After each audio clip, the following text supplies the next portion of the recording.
Olá, boa noite. Ou bom dia se você estiver assistindo amanhã, que vai ficar salvo, tá? Eu sou Dayana, sou consultora de amamentação.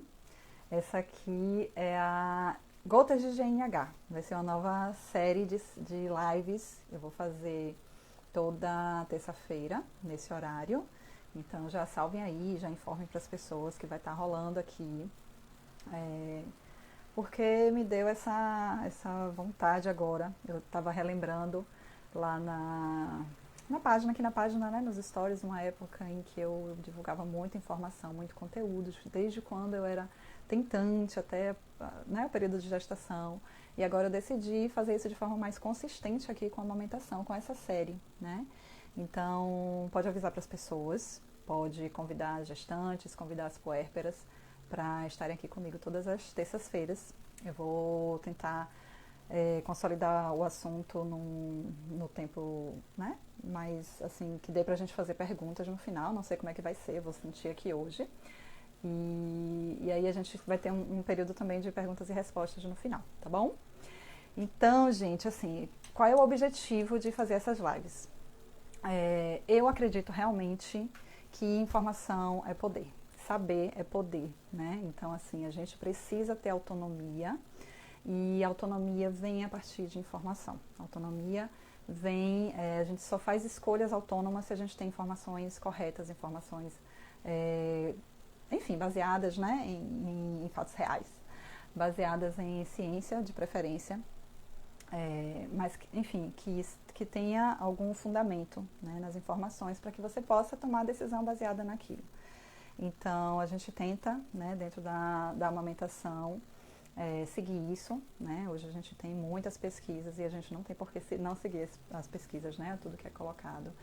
Então, o meu objetivo aqui vai ser esse, a gente discutir, né? A gente falar, trazer informações, principalmente para que as mulheres tenham autonomia sobre os seus corpos, né? Para não ficarem dependentes e não ficarem seguindo regras infundadas em relação à amamentação, tá? Eu tenho uma pesquinha aqui, tá? Para não me perder nos assuntos que eu quero trabalhar. Então, o meu objetivo, inclusive, com a consultoria de amamentação é sempre a independência da família, sabe?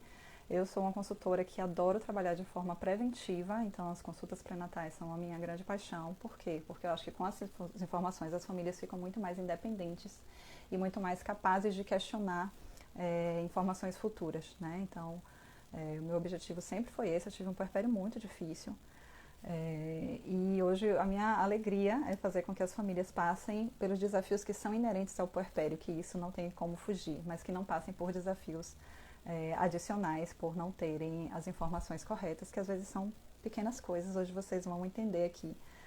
A gente vai abordar uma pequena parte da amamentação, que é a produção láctea, né? Como é que se dá a produção na mama, para a gente, entendendo isso, a gente ter bom senso, a gente poder escolher qual peito que a gente vai dar primeiro para o bebê quando ele acordar com fome. Imagine, parece uma coisa tão simples, mas as regras e as informações são tão desencontradas. Então, eu não sei se vocês, quais foram as que vocês já ouviram, mas eu já ouvi assim de tudo, né? Desde, tem que esvaziar a mama toda.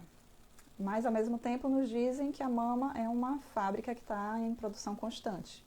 Como é que eu sei que a mama está vazia? Você tem que dar as duas mamas, mas você tem que respeitar a saciedade do bebê. Mas é obrigatório que você dê as duas. E aí você fica também, né, perdida, sem saber. Então, quando a gente sabe como funciona a produção, a gente vai ter muito mais autonomia, a gente vai ter muito mais condições de poder ter o bom senso na hora de estar amamentando, né? E com a informação a gente vai estar mais capaz de observar o nosso corpo, de observar os sinais do bebê e, baseado nisso, deixar as coisas fluírem, sabe? Eu já vi, a Carol tá aqui falando, que tem muita orientação de dar um peito só por mamada, né? Tem que dar só um por mamada, justamente porque tem que esvaziar aquele um para chegar no famigerado leite gordo. A gente vai falar dele daqui a pouco. Então, assim, a gente tem tanta desconexão com o nosso corpo, né? Hoje, para vocês terem uma ideia, eu estava pensando sobre o conteúdo, né, dessa live, e eu lembrei de uma vez uma cliente que tinha comprado um sutiã que tinha uma florzinha e aí ele ficava aqui na alça do peito direito, né, do lado do peito direito. E aí quando ela parava de amamentar com esse, ela mudava, porque ela sabia que quando o bebê acordasse na próxima mamada, ele ia ter que mamar no outro, né. E são coisas que são inventadas, né, assim, são necessidades criadas e que acabam desconectando a gente do nosso corpo. Porque a gente vai entender aqui como é que a gente vai escolher esse peito e não depende da florzinha que está colada no sutiã. Tá certo? Então, gente, muito bem-vinda. Já tem um monte de gente aqui comigo. Estava aqui falando, né? Esperando aparecer gente para conversar. Carol tá dizendo que cansou de fazer isso. De quê, Carol? De ficar marcando qual era o peito que tinha dado? Pois é, eu ficava doidinha, porque eu dava eu tinha essa coisa de que tinha que esvaziar. Minha filha não ganhava peso. Prendedor de cabelo, piranha, é ótimo. Uma rachucha de cabelo, são boas ideias, né? Minha filha tinha um problema de ganhar peso. Quem não conhece a minha história tem um destaque aqui com a nossa história de amamentação. E aí tinha essa coisa de que ela tinha que mamar o leite gordo, tá? E a gente vai falar sobre ele. O leite gordo existe, sim. Ele é ótimo para bebês que precisam ganhar peso, sim, tá? E aí eu tinha essa coisa com a minha filha de que tinha que dar aquele peito até esvaziar. E aí ela terminava de mamar, o peito ficava um pouquinho mais murcho, mas eu apertava e ainda saía leite. Eu, ai meu Deus, ainda não esvaziou. Então ela vai ter que mamar nesse aqui de novo. E nesse aqui de novo. E sempre estava saindo leite, gente. Até eu me dar conta de que, poxa, como é que me dizem que é uma fábrica, que não é estoque, é uma fábrica que está sempre fabricando, mas eu tenho que acabar com aquela produção. Não vai acabar, né? A gente vai ver aqui que essa produção, ela é constante. E isso tem um grande risco, porque eu posso estar dando só um peito até esvaziar, né? E o outro pode estar muito engurgitado. E presa nessas regras, eu tenho um inseto aqui no meu escritório. E presa nessas regras eu posso estar criando um problema, né? Porque eu estou dando ali um peito, achando que eu preciso chegar naquele leite gordo daquele peito, e o outro está lá ficando cheio, engurgitado, como a gente vai ver como é que acontece também, tá? Então, uma coisa que eu gosto de dizer, eu não tutelo mulheres, sabe? Eu ouço muito por aí, a gente não precisa encher as mulheres de informação, porque elas vão ficar confusas, e elas só precisam saber o que fazer, né? Então vamos dizer para elas o que fazer e elas vão se dar bem. Eu não acredito nisso, como eu já falei aqui no início da live, eu acredito na informação como um fator primordial para o protagonismo, e essa informação para mim tem que ser completa, tá? Então, gosto sim de explicar como as coisas funcionam, justamente para vocês terem essa independência. Se eu soltar algum termo técnico aqui, por favor, vocês perguntem o que é, botem aí a perguntinha para eu explicar, tá bom? Eu tento ser o mais didática possível, mas eu gosto de explicar por que acontece, tá? Desde a época que eu era tentante, né, gente? Tentante, não sei se quem está familiarizado com esse termo, quem tem o privilégio de não ter passado por um tempo esperando para engravidar, né, muito tempo, e ter que estudar todo o ciclo. Eu fui esse tipo de pessoa que antes de começar a tentar engravidar eu já conhecia o meu corpo, eu comecei a pesquisar sobre o ciclo menstrual, eu sabia cada hormônio, em cada fase, no que influenciava, quais eram os sintomas, eu sabia de tudo isso, porque eu gostava, eu sou nerd, eu gostava de estudar já sobre tudo. E aí, eu chegava nas consultas, gente, eu acho que é uma abelha, tá? Se eu sair correndo daqui em algum momento, é uma abelha linda, sabe? Daquelas bem de filme. Mas ela tá ali, acho que ela vai embora daqui a pouco. Então, assim, eu sabia de tudo. E eu chegava nas consultas com o ginecologista. Gente, eu cansava de chegar em consulta com o ginecologista e fazer alguma pergunta e o cara não saber, sabe? Cansava não, tudo bem, dois. Mas, poxa, ginecologista, ele supostamente é especialista na saúde da mulher. E ele, tipo, não sabia quando é que a progesterona deveria estar alta, sabe? Coisas assim absurdas. E nos grupos de tentantes que eu participava, né, antes de criar com a Carol o Tentantes Empoderadas, tinha muito isso das mulheres não saberem e ficarem à mercê dos médicos do que eles diziam e prescreviam medicamentos super agressivos sem necessidade, sabe? As pessoas não entendiam o que era uma gestação química, as pessoas não entendiam por que não fazer o teste muito cedo. Então, assim, é muita desinformação que tem e eu nunca concordei com isso. Né? E aí a gente criou o grupo justamente para que as mulheres se apoderassem dos seus corpos, né? Não era só se empoderar, era se apoderar mesmo do seu corpo, saber como é que era e poder discutir, poder questionar o que estava acontecendo com elas. E eu acredito em informações de amamentação desse jeito, tá? Então, quem já fez consulta comigo sabe que eu explico, né? Não sou a detentora da verdade absoluta, nem sei de tudo, mas eu tento estar sempre atualizada, eu tento sempre estar aferindo se essas informações são corretas. E faço questão de passar, tá? Então, eu acho que eu já falei demais. Deixa eu seguir aqui o meu roteiro do conteúdo. Então, vamos lá entender como é que funciona isso aqui para todo mundo ter autonomia na hora de escolher qual peito que vai dar para o bebê. Gente, porque parece brincadeira, mas isso é muito, muito demanda das mulheres no puerpério. De não saber como fazer essa operacionalização, sabe? Porque elas ouvem tantas coisas, ouvem tantas regras que ficam confusas. Então, a gente vai começar do começo vendo como é que funciona a mama, né? O que é a mama, quais são as partes da mama. Então, a gente tem aqui o protótipo, tem uma camada de pele por fora. Gente, isso aqui é a areola, tá? Não é auréola, areola. Aqui também é cultura. Então, tem uma camada de pele, temos uma camada de gordura, uma camada de posa. E depois a gente tem as glândulas mamárias, tá? As glândulas mamárias, aqui a gente chama de alvéolos, que é a mini fábrica, né? Aqui é onde é fabricado o leite. O leite passa aqui pelos ductos para sair no mamilo, tá certo?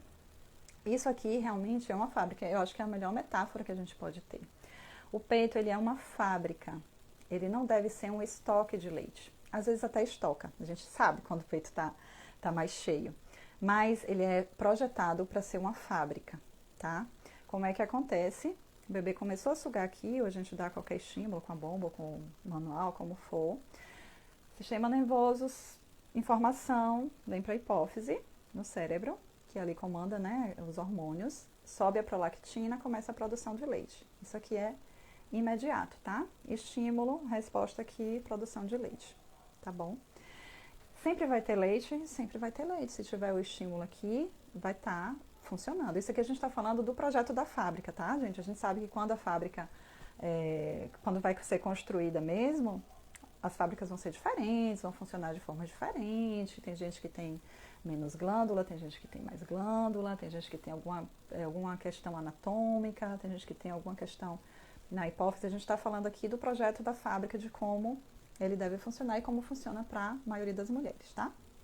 Então, estímulo, começou aqui a produção de leite. Por que que é fábrica? Porque esse leite ele vai estar sendo produzido sempre. Por que é que ele não pode ficar parado aqui no ducto? Por que é que a gente diz que o peito não deve ser estoque? Ele deve ser sempre fábrica.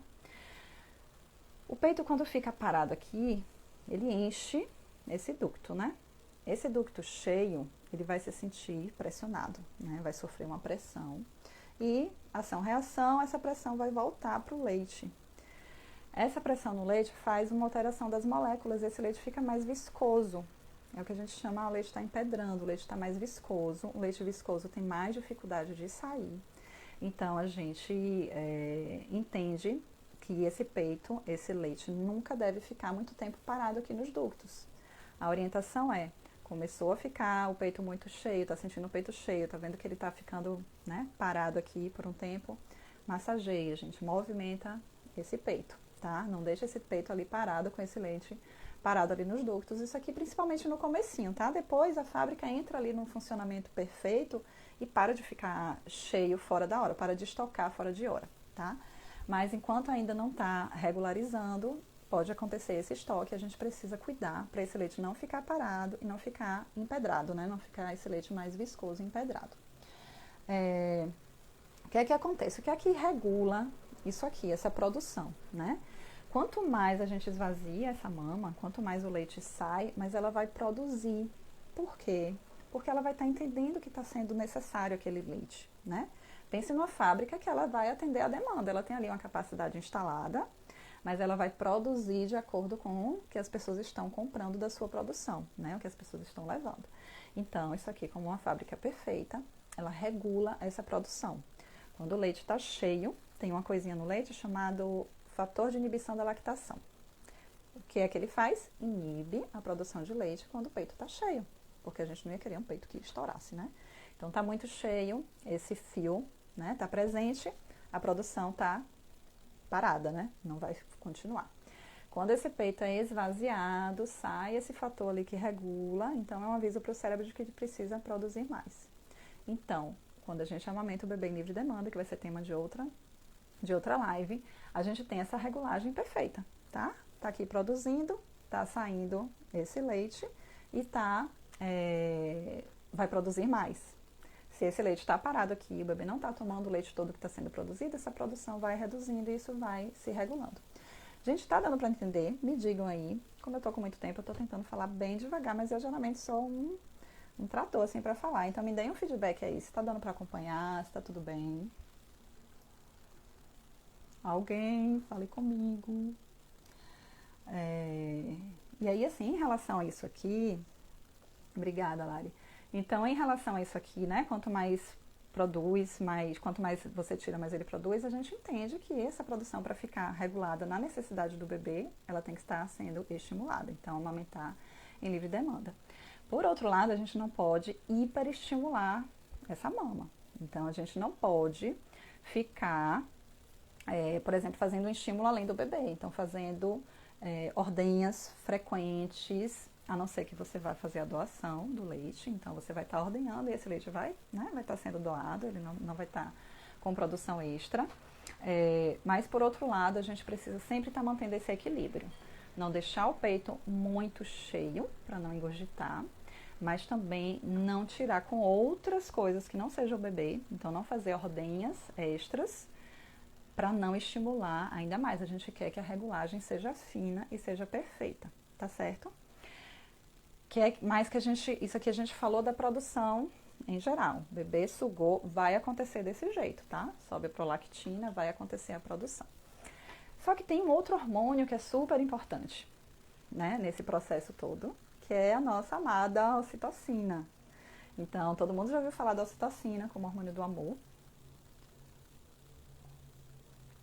Lá no parto, né, que vai atuar ali no parto, no momento em que a mulher está conectada, no momento em que ela está relaxada ali na hora do trabalho. Relaxada não, né, gente? Não é bem essa palavra. Mas durante o período ali de trabalho de parto, essa mulher vai estar liberando a ocitocina, que vai fazer o útero contrair para o bebê ser, né, expulso do útero. Aqui na amamentação, ai, Senhor. Gente, eu tô com ring light, tá legal a luz aí? Tô adorando, é a minha primeira vez com ela. E eu quase derrubava agora. Então, o que é que acontece? O que é que a gente falou de doação, a Lari perguntou, para doar é melhor ordenhar depois dos 3 meses? Isso é muito relativo, Lari, sabe? Se você já sabe que vai doar, você pode começar a doar desde sempre, né? A ordenhar desde sempre e doar. A sua produção vai se adaptar à necessidade do bebê e à necessidade da doação, tá? Se você quiser doar só depois de 3 meses, quando passar por essa parte da apojadura, né? Depois que você já está com a produção estável, talvez você precise de um estímulo a mais para o seu peito, para a fábrica produzir mais do que ela já vem produzindo. E ela também responde, tá? O que a gente precisa ter noção disso é que se você faz doação, quando você for parar, quando você decidir que não vai mais doar, você tem que ir reduzindo aos poucos. Você não vai de um dia para o outro dizer, agora eu não vou mais ordenhar, enfim, vou deixar só o bebê, porque o seu peito, o seu organismo vai estar produzindo mais do que o necessário para o bebê. Então, você vai ter que fazer todo esse reajuste da produção, tá? Então, a doação é maravilhosa, gente, por favor, quem tiver disponibilidade, quem puder, quem tiver, né, a produção, eu acho que é super válido. Procurem um banco de leite, se informem, porque é muito necessário. Assim, uma quantidadezinha pequena que a gente acha que não vai servir pode alimentar muitos prematuros, né, que estão precisando. Então, façam isso sempre que vocês puderem. Só tenham essa noção de que quando for desmamar, tenham cuidado para não gerar engurgitamento. Então, vai desmamando aos poucos. Carol está contando que ela começou a doar com 1 mês. Então, geralmente 1 mês é quando ali já passou pelo pico ali da apojadura, quando a gente está ficando com uma mão muito engurgitada e tal. Então, as coisas vão se organizando. Vou voltar para a ocitocina, tá? Então, na amamentação, a ocitocina ela também é liberada. Tá? E o que é que ela faz? Ela faz a compressão dos alvéolos. Ela faz esses alvéolos, comprimirem. O que é que acontece quando esses alvéolos são comprimidos? Quando é que a ocitocina é liberada? Antes disso. ela é liberada em alguns momentos da mamada, tá? Ela não passa a mamada toda sendo liberada, não passa a mamada toda sendo despejada ali no corpo, tá?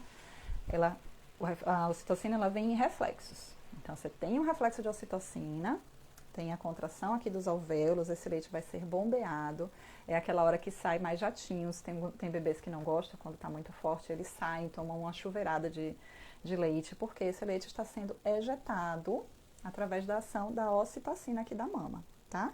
Então, nesse momento aqui, está tendo reflexo, depois esse reflexo passa, o fluxo volta ao normal, digamos assim, que é aquela produção que está ocorrendo ali pela prolactina mesmo. Depois, algum tempo, você pode ter um outro reflexo de ocitocina, tem um outro momento de bombeamento de leite. Então, o fluxo de leite na mama, ele é variável, tá? Quando a gente for falar de confusão de bicos e de fluxo, a gente vai explicar muito bem isso. Como é que isso acontece com outras formas de oferecer o leite para o bebê, tá? Então, a ocitocina ela vai acontecer em alguns momentos da mamada e ela vai ser esse bombeamento aqui, tá bom? A ocitocina, gente, ela é incompatível com adrenalina, com cortisol, com esses hormônios que estão relacionados ao cansaço e ao estresse. Então, quando eu digo para as famílias que estão gestantes ainda, que eles vão precisar priorizar o descanso no puerpério, isso é muito, muito sério. Porque a ocitocina é importante. A gente vai ver aqui, daqui a pouco. Então, se você não descansa quando o bebê descansa, você vai entrando ali num loop de estresse, de cansaço. Seu corpo entende que você está em perigo, que você precisa se defender daquela situação estressante. Ele começa a liberar a adrenalina, né? E a adrenalina é incompatível com a ocitocina. Subiu a adrenalina, a ocitocina vai descer. E aí você não vai ter esse bombeamento do leite, né? Fazendo um fluxo ficar forte. E enfim, controlando outras coisas que a gente já vai falar. Então, pra gente ter uma amamentação fluindo bem, a gente precisa de descanso. Ah, eu vou estar zen o meu puerpério. Impossível, amiga, você não vai estar zen o seu puerpério inteiro. Mas na hora da amamentação, tenta ao menos fazer algumas respirações fundas, né? Uma massagem, mesmo que seja uma automassagem, né? Se tiver outra pessoa para fazer, é melhor, né? Uma massagem no pé, uma massagem no ombro. Ouvir uma música que você gosta, sentir o cheiro que te acalma. Enfim, as pessoas associam, né, o relaxamento com coisas diversas. Então, cada pessoa vai ter uma forma de reduzir, né, o estresse do corpo para que a ocitocina possa fluir e que aquela mamada seja uma mamada boa, certo? Por que é tão importante essa ocitocina? Sabem leite gordo? O que é que vocês já ouviram sobre leite gordo, gente? Comenta aqui pra mim. O que é esse leite gordo? Se vocês foram orientadas a esperar esse leite gordo pra dar pro bebê, que o leite gordo é o melhor, né? O bebê tem que mamar bastante uma mama só pra chegar no leite gordo. Me falem aqui. Primeiro, se vocês já ouviram, né, esse conceito de leite gordo, de repente eu tô falando aqui, ninguém nem sabe o que é isso.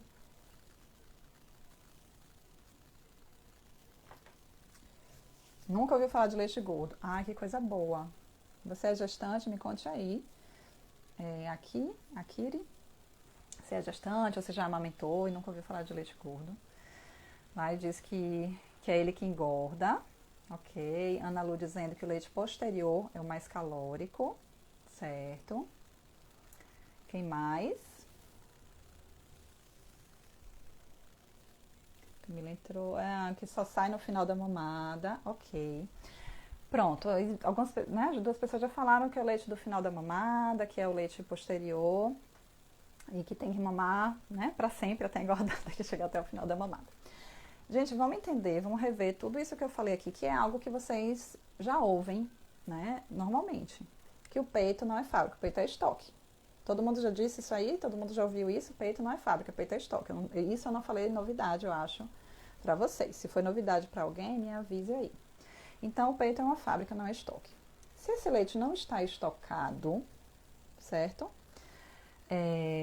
Ele vai estar sendo fabricado ali na hora da mamada, a gente também ouve isso, né? Gente, o leite ele é fabricado na hora da mamada, ele não fica estocado, o peito é uma fábrica, certo?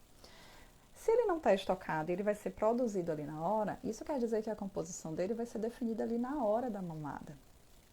Então, como é que a gente pode falar de leite posterior? Quando a gente fala de leite posterior, o que vem na minha cabeça é como se tivesse aqui um engarrafamento de leite nos ductos para sair, tá certo? Primeiro vai sair esse leite aqui da frente, depois que sair esse leite da frente, vai sair o leite de trás, que é o leite posterior. E esse leite de trás é o leite bom para o bebê, é o leite que engorda, tá? Mas percebem como isso não faz sentido, que isso vai de encontro àquela informação de que o peito é fábrica, ele não é estoque. Então, se o peito é fábrica, a composição vai estar sendo definida aqui no momento da mamada. Lari deu risada. Pois é, eu também acho engraçado essa coisa do engarrafamento, né? A composição do leite vai ser definida na hora da mamada. Existe leite gordo? Existe. Existe um leite que é mais calórico. Por quê? Porque ele tem mais partículas de lipídios, né? Ele tem mais o macronutriente de lipídio. E existe o leite que tem menos lipídio, que vai ter mais carboidrato, que vai ter mais proteína, que vai estar mais aguado, como dizem, né? E outra coisa, vocês também concordam que todos esses tipos de leite, digamos assim, que todas essas composições são importantes para o bebê? Vocês já pensaram que a gente é sempre levado a crer que o leite gordo é o melhor leite? Quem disse que ele é o melhor leite? Por que o lipídio tem essa fama de ser o melhor? Né? E é até uma contradição que a gente tem, né, gente? Porque quando a gente pensa em termos sociais, né, de estereótipos, de aparência, de tudo, a gente quer que os bebês sejam sempre bem gordos, né? É um sinal de saúde para a nossa sociedade. E quando a gente está adulto, a gente não quer muito que as pessoas sejam gordas, né? A gente tem preconceito com as pessoas gordas, a gente acha que elas não são saudáveis, né? Tudo isso é preconceito, isso é gordofobia. Mas isso não existe com os bebês. Né? A gente quer que os bebês sejam muito gordos, e para eles serem muito gordos, eles têm que mamar o leite gordo, eles têm que mamar muito lipídio, muito leite gorduroso. Então, a primeira coisa que eu quero desconstruir é isso. Existem bebês que precisam otimizar o seu ganho de peso? Existe, tá? Nem todo caso que precisa ganhar peso, é por conta da composição do leite, tá? Então, a gente precisa desmistificar isso. Tem casos, que precisa ali ver, precisa de mais leite gordo, precisa. Mas e esse leite gordo? A gente precisa saber que ele não é só do final da mamada. Vamos entender qual é esse leite gordo, como é que acontece essa composição do leite gordo. Deu para entender essa coisa, gente, que todo leite é bom, toda a composição é importante para o bebê. Ele precisa de proteína, ele precisa de carboidrato, ele precisa de tudo que existe no leite. Leite humano é a coisa mais maravilhosa, mais incrível que existe no mundo. É o leite humano. Ele não precisa ser só o leite gordo, só o leite com lipídio, tá? Lari está aqui dizendo, eu já ordenhei 20 ml e na geladeira separou em água e gordura. E eram mais da frente. Exatamente, tinha ali uma composição que fez uma decantação, né, das moléculas mais pesadas. E era o leite da frente, tinha gordura ali no leite da frente. Então, assim, não faz nenhum sentido a gente ficar mantendo essa coisa na cabeça de que o leite... Por quê? O que é que influencia nisso? Eu vou ficar sempre dando a mesma mama, dando a mesma mama, dando a mesma mama, e a outra tá lá podendo engurgitar. A gente não quer isso, tá? A gente quer estimular os dois. Se eu estimulo só um, se eu fico ali dando aquele para o bebê mamar aquele, eu não estimulo o outro, o que é que vai acontecer? A produção daquele outro pode ficar comprometida, né? Então, vamos entender direitinho como é que funciona essa composição, o que é que as pesquisas dizem, para a gente poder ter bom senso, poder pensar e decidir ali na hora que a gente estiver cara a cara com o bebê, qual é o peito que a gente vai dar para ele, tá certo? Deixa eu ver se está faltando alguma coisa até aqui. Não. Então, vamos entender como é que se dá a composição do leite gordo. Lembra que eu falei que a ocitocina, ela bombeia esse leite para fora da mama. Sabe onde é que ficam as partículas de lipídios? Recobrindo aqui nas paredes dos alvéolos, tá? No momento em que você tem um reflexo de ocitocina, que a ocitocina é descarregada no seu corpo e que ela vai bombear esse leite para fora, ela vai expulsar esse leite com mais força, com um fluxo maior, ela sai, né, esse leite vai sendo carregado, essas partículas de lipídio vão sendo carregadas por esse leite que está sendo bombeado. E aquele ali é um leite mais gordo, ele é mais rico em lipídios. E isso pode acontecer em qualquer momento da mamada. Lari acabou de dizer aí que ela já pegou o leite mais da frente, né, que provavelmente era um leite de início de mamada, e que tinha bastante gordura, provavelmente ela teve um reflexo de ocitocina logo ali no início. E esse reflexo ele vai acontecer algumas vezes durante a mamada. E a gente não tem muito controle dele. O que a gente pode fazer é tentar relaxar, mas a gente não controla. Né? A gente até, se a gente estiver, por exemplo, ordenhando no trabalho para fazer o estoque para o bebê. A gente leva foto, a gente vê vídeo, a gente faz tudo aquilo, mas a gente não tem controle de que horas vai acontecer o reflexo. A gente tenta se manter num estado em que permita que o reflexo aconteça, mas a gente não tem controle, tá? Ele pode acontecer em qualquer momento, então aquela composição ali a gente não tem como controlar mesmo, tá?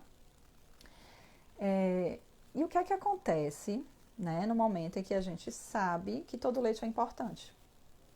A gente deixa um pouco de se preocupar com isso, né, gente? Todo leite que vai sair do seu peito é importante para o bebê.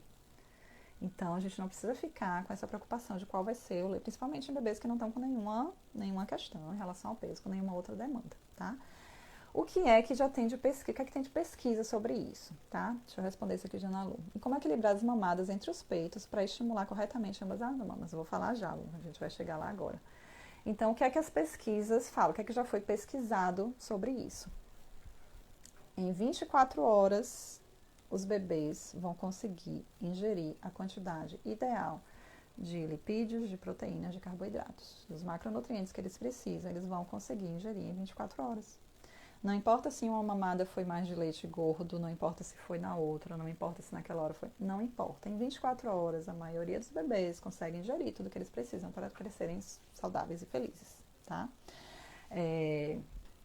Isso vai implicar nessa questão de que a gente não precisa, a gente não tem como garantir que horas vai acontecer aqui da composição e a gente nem precisaria, na maior parte dos casos, ficar fazendo esse controle, tá?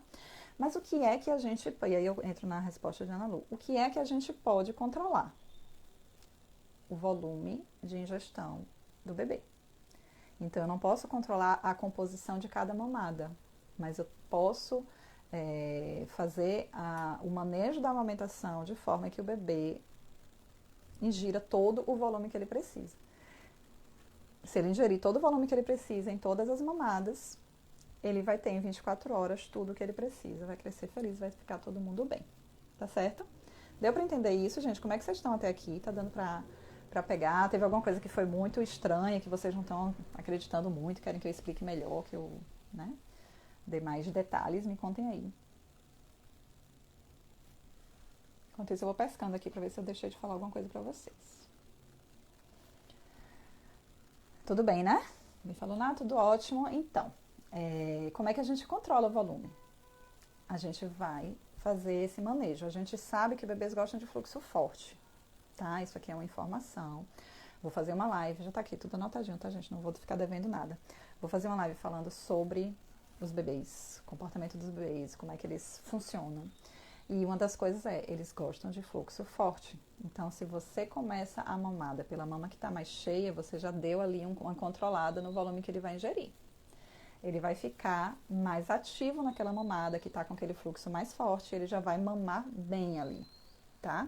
Isso é uma coisa.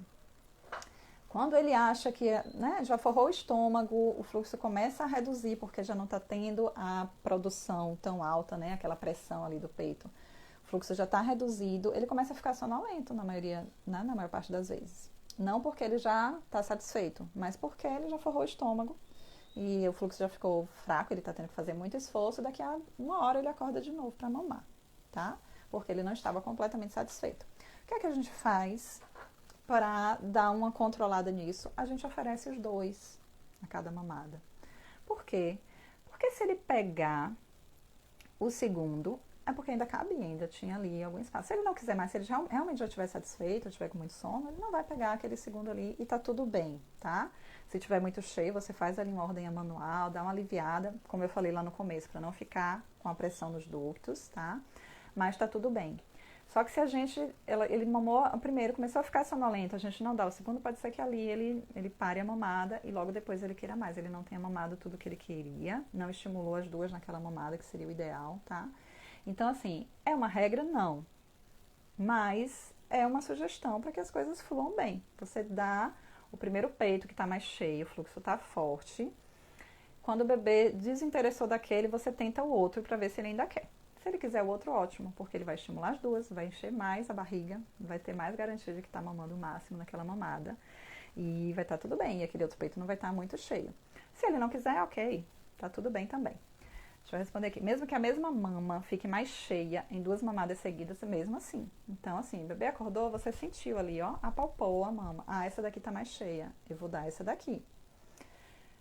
O bebê dormiu. Na próxima mamada, você apalpou de novo. Geralmente é a outra que vai estar mais cheia, tá? Porque a gente está falando ainda naquele período de organização e tal. Se a outra, geralmente vai estar mais cheia. Se ainda não tiver, se ainda for aquela, você dá aquela também. Aí você vai dizer, vai passar o dia inteiro assim. Não é comum, tá? Geralmente isso vai revezando. Você esvazia mais uma, a outra vai ficar com uma pressão maior. Mas se você me disser, não, tá o dia inteiro só em uma mama. Aí a gente vai sugerir que estimule a outra também. Deu uma esvaziada na outra, pode ter acontecido alguma coisa que você nem percebeu que aquela produção da outra estava dando uma segurada. Então, vamos dar uma estimulada, tá? Mas isso não é comum. Geralmente isso vai revezando entre as mamadas. Independente do tempo de vida do bebê, A gente começa pelo peito, que tá mais cheio. Isso, Lari tá dizendo que não passa o dia todo assim, né? Só em um peito. Exatamente. Então, naturalmente, e é isso, gente, é conexão com o corpo. Não tô dizendo aqui para vocês anotarem aplicativo, não tô dizendo para vocês colocarem florzinha no sutiã, para anotar peito direito, peito esquerdo. Isso desconecta do corpo, tá? O que eu tô dizendo para vocês é, observem o seu corpo, vejam qual é a sua mama que tá mais cheia, que vai ter mais pressão pro bebê, e dê logo aquela, né? Na hora que você vai oferecer. O bebê ficou satisfeito com aquela, você dá o outro. Não ficou satisfeito, tá? É tudo intuitivo, exatamente, Lari. É intuitivo, é você observar os sinais do bebê. Se o bebê tá com fome, ele vai dar sinais. A gente não espera o bebê chorar, tá bom? Ele começa a abrir a boca, querer sugar tudo, procurar alguma coisa para sugar, para botar na boca. Então, assim, a gente oferece o peito, tá? Eu vi que o bebê tá com sinais de fome, eu dou o peito. Vou dar qual? Vou sentir aqui, vou ver qual é o que tá mais cheio e vou começar por ele, porque ali eu tô dando já um bom volume de leite e depois eu ainda complemento, tá? Ó, vamos ver se ainda cabe mais aí nesse saquinho, se couber, ótimo, tá bom?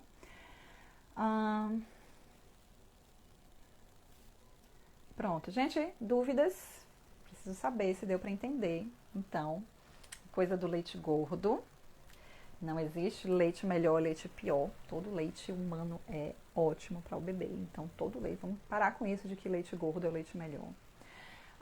Espero que tenha ficado claro que o leite gordo não é o leite posterior, não é o leite de final de mamada, tá? O leite gordo vai ser o leite que vai ser composto ali na hora da descarga de ocitocina, na hora do reflexo de ocitocina, tá? Isso pode acontecer em qualquer momento da mamada, que a gente não tem controle disso, então a gente precisa saber que em 24 horas o bebê vai ter tudo que ele precisa se a gente tiver seguido a livre demanda, e a gente vai fazer uma live só sobre livre demanda. Só sobre livre demanda não, acho que eu vou combinar ela com outra coisa. Mas se a gente amamenta em livre demanda, o bebê vai ter tudo que ele precisa naquele período, seu corpo vai se organizar também, tá certo? E como é que eu faço para saber qual é o peito que eu vou dar? Eu quero dar muito volume, porque isso eu tenho controle. Então eu começo pelo peito que está mais cheio e tento oferecer os 2 peitos a cada mamada, certo? Ainda temos tempo, eu tô tão feliz que eu consegui falar devagar, que vocês entenderam, porque geralmente eu fico afobada e falo muito rápido. Por isso que foi bom definir um pedacinho de tema pra gente ir falando a cada terça-feira, porque vai ser gostoso, a gente vai poder bater papo. E tô feliz com esse projeto novo. Carol tá dizendo, né? Carol da Sassicom Oficial. Carol, gente, da Sassicom Oficial que está aí, é a tal da Carol Pacheco, que fundou o grupo de tentante lá comigo. Então, estamos juntas nessa desde o começo. Ela está dizendo que ela não sente mais o reflexo de ocitocina. Por quê? Porque algumas mulheres sentem o reflexo. Então, na hora que o leite está saindo ejetado, na hora da descarga de ocitocina, algumas mulheres sentem pulsar, algumas mulheres sentem mesmo o peito enchendo, o leite, né, o peito ficando mais cheio. Então, tem mulheres que sentem esse reflexo, tem mulheres que não sentem. Então, Carol está aqui dizendo que ela não sente mais o reflexo. Será que ela ainda tem leite gordo? Pode ter sim, porque provavelmente você está tendo esse reflexo sem sentir, né? A pessoa já está amamentando há quase 10 anos, gente. Ela está no 3º filho. Conta aí, Carol, pra gente quanto tempo de amamentação você vai completar. E agora ela não sente mais o reflexo, ela está começando a achar que talvez não tenha leite gordo, né? Leite com muitos lipídios. Para vocês verem que cabeça de mãe é isso o tempo todo. Ana Lu perguntando, se as duas mamas estiverem iguais na palpação, aí pode alterar em relação à última? Aí você pode dar qualquer uma. Se você lembrar qual foi a última, ótimo, mas também não vai ficar nessa noia de ficar tentando lembrar. Gente, eu nunca sabia qual tinha sido a primeira, qual tinha sido a última. Não fica nessa noia, tá? Porque a gente não pode ficar noiada, porque a gente precisa de tranquilidade para ter ocitocina. Então, não tenham preocupação, tá? Fiquem relaxados. Muito boa live. Ai, obrigada. Que bom que vocês gostaram, gente. Estou super feliz. Que foi, lá está dizendo, foi muito bom em pedacinho pequeno porque durou o tempo de uma mamada. Adoro. Qual é o tempo de duração da sua live? Ah, o tempo de uma mamada. Aí fica difícil, né? Porque cada mamada vai ter um tempo, cada bebê vai ser um, cada momento do dia vai ser outro. Carol dizendo que sentia muito e que agora parou. E em relação a seios pequenos, independe em relação à produção? Independe, Akiri, assim. Esse é um outro tema. Nem sempre peito pequeno vai definir a capacidade de produção. Tipo, o peito grande ele tem muita capacidade, o peito pequeno ele não tem capacidade. Por quê? O que vai definir a capacidade são as glândulas, tá? Tem peito grande que tem muito mais gordura, tem muito mais camada adiposa do que glândulas mamárias, tá bom? E tem peito pequeno que tem muita glândula mamária. Então, eles podem ter a mesma capacidade. O que é que pode acontecer de diferença entre os tamanhos, né? A quantidade de glândulas que aquela mama vai ter. Algumas vão precisar de mais tempo para o bebê ficar satisfeito, né? Porque vai precisar ali, tem menos glândulas, então eles vão precisar trabalhar por um tempo maior para aquele bebê conseguir o volume que ele precisa. Outras, né? Se você tem muitas glândulas, está funcionando ali todo mundo ao mesmo tempo, o bebê pode precisar de menos tempo para esvaziar. Mas todas atendem à necessidade do bebê. A gente está falando do projeto de fábrica que funcionou. Existem algumas condições anatômicas que vão fazer com que essa quantidade de glândulas seja realmente reduzidas. E aí é uma questão específica que a gente não vai falar hoje, tá? Então existe, não é isso, toda mulher pode amamentar, toda... Gente, não. Tem questões anatômicas, tem questões emocionais, tem questões mil que podem influenciar na capacidade dessa mulher amamentar ou não, tá? Cada caso é um caso. Mas geralmente não tem nada a ver o tamanho da mama com a produção. 9 anos e 3 meses de amamentação, coisa linda, gente. Chegaremos a 10, eu tô na torcida, viu, gata? Segure aí. Gente, não é. O filho dela não tem 9 anos, não, tá? Ela já tá no terceiro filho, foi emendando assim um no outro, né? Pessoa feliz aí. Oi, a sensação de formigamento e queimação quando o bebê tá mamando nas duas mamas é normal? Super normal. Provavelmente é o reflexo de ocitocina que a gente está falando aqui, essa sensação de formigamento. E ele, inicialmente, ele é bilateral. Então, no começo da amamentação, você vai estar amamentando o bebê em um e o outro vai estar pingando em alguns momentos. Por quê? Porque eles vão estar tendo o reflexo, a ocitocina está ali, né, no seu corpo e vai estar fazendo o reflexo na outra mama também, tá? Com o tempo, isso vai se regulando e aí vai ser só, né, vai ser local ali o reflexo. Mas no início é nos dois. E no pós-parto imediato, gente, isso é super importante. Por quê? Porque a ocitocina ela é sistêmica, ela vai estar na corrente sanguínea. E ela vai atuar no útero, fazendo o útero contrair, voltar ao normal mais rápido depois do parto. Tá? E isso ajuda bastante ali a não perder muito sangue. Enfim, nesse retorno é bem importante. Então, às vezes você está amamentando o bebê e vai estar sentindo cólica. Doendo mesmo assim o útero, sentindo cólica, que é o útero voltando ao normal. Dani perguntando, meu bebê já tem 7 meses e o meu bico esquerdo ainda tem fissura. Dou pouco esse peito porque ainda dói. Dani, sinto muito. Teria que ver por que é que tá tendo fissura nesse peito, só no esquerdo. Dou pouco esse peito porque ainda dói. Produzo mais leite na mama direita. Justamente isso que ela sempre fica maior e enche mais do que o esquerdo. É o que a gente falou. A produção, ela vai ser regulada pela demanda. Então, aquela mama que é mais demandada, ela vai responder mais, ela vai estar com uma produção maior do que a mama que é menos demandada, tá? Eu mesma, depois dos 2 anos, eu entreguei a deusa, né? Assim, eu tive tanta dificuldade de amamentação que eu achei que eu não fosse conseguir chegar aos 2 anos. Quando eu completei, eu respirei, né? E aí eu falei, agora a gente tá no lucro, tá ali no bônus, vai ser do jeito que foi. Eu comecei a amamentar só na mama que a gente gostava, que a gente tinha aquela que a gente gostava e eu ficava dando as duas justamente para estimular as duas, enfim. E assim, uma ficou maior do que a outra. A gente já tem naturalmente, né, uma mama maior do que a outra. A gente já gostava da mama que era um pouquinho maior. E quando eu larguei de mão, eu fiquei dando só naquela e a produção da outra secou. Foi quase a zero, assim, não saía quase mais nada.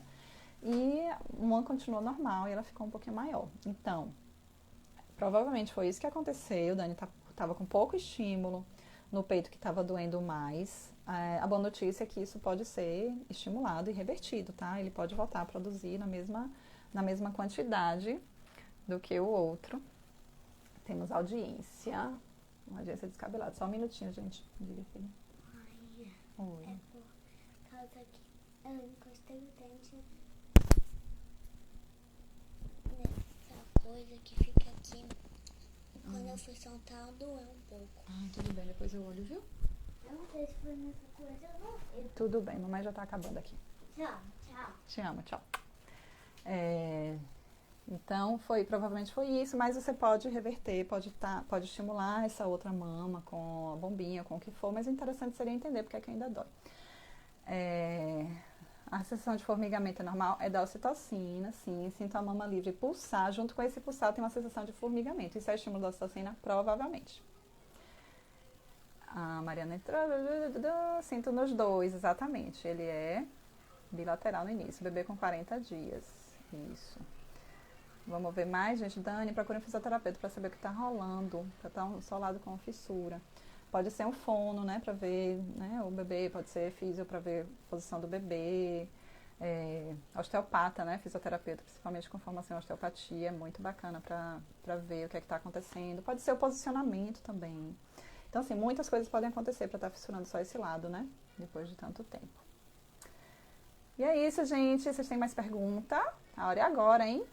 Depois a gente vai ter outros temas. Eu acho que na próxima live eu vou falar sobre pega, porque, gente, a pega correta é fundamental e a gente não tem muita informação, assim, tudo que a gente tem, é boca de peixinho. Não é só boca de peixinho, tá? Então, terça-feira que vem a gente vai falar sobre pega e provavelmente eu vou falar sobre mamada efetiva junto.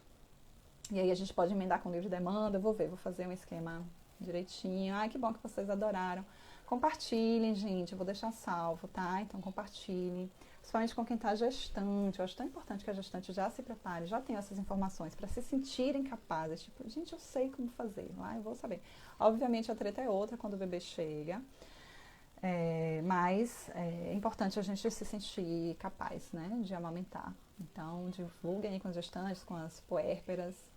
Falar sobre a pega com o passar do tempo, tá? Vou falar aqui sobre a pega. Que vai mudando, né? Ok, bacana. Carol disse que amor. Você é suspeita, Carolina, mas obrigada. Indicação. Dani, você é de onde, Dani? Diga aí pra gente. Não sei se você conhece alguém aí, se vocês já estão trocando figurinhas do mesmo lugar. Vocês estão percebendo que eu tô enrolando, que eu não quero ir embora, né, gente? Tô adorando. Mas, se ninguém tiver mais perguntas, se ninguém tiver mais sugestão de outros temas, eu vou encerrar aqui, porque no começo a gente é super cuidadosa, depois a gente para de ficar atenta e perde a manha. Ter mastite com 1 ano é punk. Eu tive um engurgitamento com 1 ano e 4 meses. Foi bem ruim. Mas aí, saber isso tudo foi bem importante quando ela chegou. Praticamente não tive problema desde o início. Ai, gente, nossa consulta pré-parto foi maravilhosa. É isso. É por isso que a consulta pré-natal para mim é o meu amorzinho. Porque é preventiva, gente. Desde quando eu trabalhava só com psicologia, trabalhava em clínica, eu gostava desse olhar prevencionista. Então eu fui atendendo, fui sua paciente da... Dani! Dani! Tô sabendo. Vou te passar o contato de Lilian, que é osteopata aqui em Salvador. Mas vamos conversar de novo sobre o seu caso. Viu? Já tá com 8 meses ainda, tá com essa... né, o pós-parto, a gente se viu uma vez... Vamos ver o que está acontecendo ainda. Eu vou te passar o contato de Lilian. Quero te convidar para a lactogestação, tentativas amamentando. Adoro, Carol. Vamos fazer essa live? Tá na hora, eu acho. Eu ia falando alguma coisa que, assim, da consulta de prevenção, que eu sempre fui indo para trás, né? Assim, atendi a clínica geral, depois fui para a clínica infantil, depois cheguei na perinatalidade, sempre buscando uma alternativa mais prevencionista, e dentro da amamentação é o que eu acredito, é na preparação, é ter informação. Então, é isso, gente. Carol tá aqui convidando. Vocês sabem o que é lactogestação? né? Se começar a se engravidar enquanto ainda está amamentando o outro e aí seguir amamentando. Quem gosta desse tema, vocês querem esse tema aí pra gente falar lá com Carol? Então vamos lá. Gente, muito obrigada. Adorei. Compartilhem, por favor. Terça-feira que vem a gente vai estar aqui de novo. Essas lives vão ser só com temas, assim, comigo, porque eu quero, né, esclarecer alguns desses assuntos. Mandem sugestões no direct de assuntos que vocês têm, né, curiosidade. E eu vou fazer algumas lives também com outras pessoas, né, ter convidados. Além do podcast que eu amo fazer, então conheçam, gente, o GNH Podcast, que é meu podcast com um assunto sobre maternidade, então a gente fala de tudo. O último foi sobre moda e maternidade. Não tenham preconceito, não achem que é um assunto fútil, porque tem tudo a ver com tudo, com maternidade, com identidade, com sustentabilidade, tá? A gente nunca fica no raso quando a gente conversa lá no GNH, então tem muito assunto legal, conheçam. E Lari está dizendo que entrou na live sem pretensão, na mamada da madrugada. Ela está na Espanha, eu estou me sentindo muito chique, que eu estou sendo assistida na Espanha. E amor, que bom, estou muito feliz que vocês gostaram. E é isso, mandem sugestões, compartilhem e vamos conversando, vamos seguindo juntas, porque saber é poder, a gente precisa saber, a gente precisa conhecer o nosso corpo para ter autonomia, tá bom? Um beijo e até a próxima!